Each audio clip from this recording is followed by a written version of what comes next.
مريم يا اخي بالرسمي بيجا فيها بحر.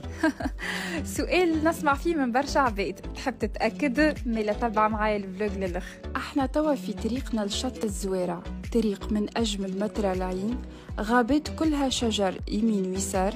في آخر الطريق باش نلقاو رواحنا بواحد من أجمل شواطئ تونس.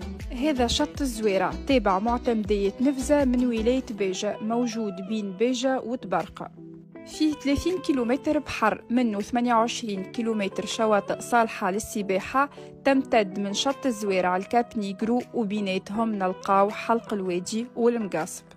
وهذا مزيج بين البحر والمياه العذبة، جاي من العيون والجبال، يعني تعمل عومة في البحر ومن بعد تخرج تشلل لحمك في حلق الوادي. سبحان الخالق، الحاجة هذه ما تلقاها كان في البحر هذا. مش بعيد برشا على شط الزويرة نلقاو المقاصب، تنجموا تمشيولها بالفلوكة وإلا بالكتف وكات، وتنجموا تمشيولها زيادة من طريق الجبل. المقاصب رمال ذهبية ممزوجة بأمواج فضية.